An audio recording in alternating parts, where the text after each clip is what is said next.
Licensee is an easy way to check that your packages are using licenses that you're allowed to use. First, we'll install licensee globally.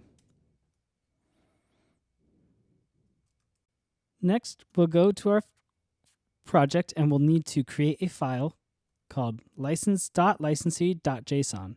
This will be our configuration file that tells licensee which licenses we're allowed to use.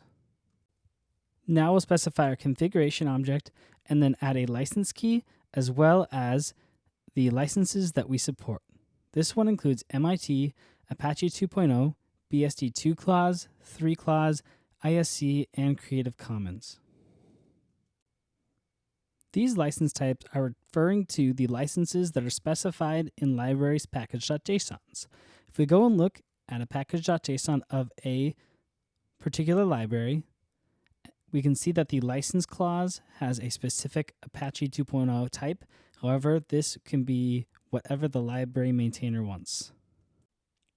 To see the full list of license types that are accepted, you can go to the npm.js documentation for the package.json license field, and you can see that there are different structures that you can specify, as well as the full list of SPDX license list types, as well as the identifiers that you should put into the licensee.json file so that it will know how to parse the proper license type. To start using licensee, we need to complete our configuration.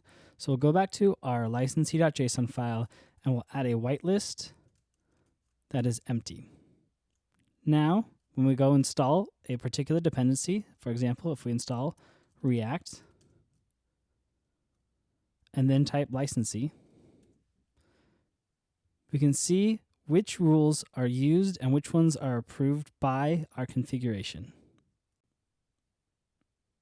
To see whether or not this licensee was a success, we can scroll down and type echo $? To see the exit code of our previous command, and the exit code was 0.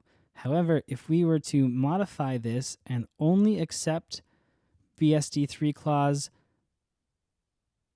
licenses and then rerun licensee, we can see that because these are MIT, they are not approved.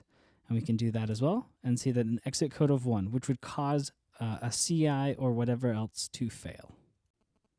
Now, there may be libraries that you want to override and ignore the license type for whatever reason. To accomplish this, we would need to specify in our whitelist the name and the version that you want to override.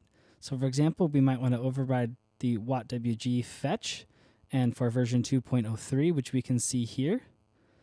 Now, if we rerun licensee, we can see that it was approved by the whitelist. Now we might want to assign the licensee command to a package.json so that it will work better with our CI. So in our package.json, in a script, we can create a named script we'll call check, and we'll run licensee. So now, when I type npm run check, we will get the exit code status 1 saying that licensee has failed.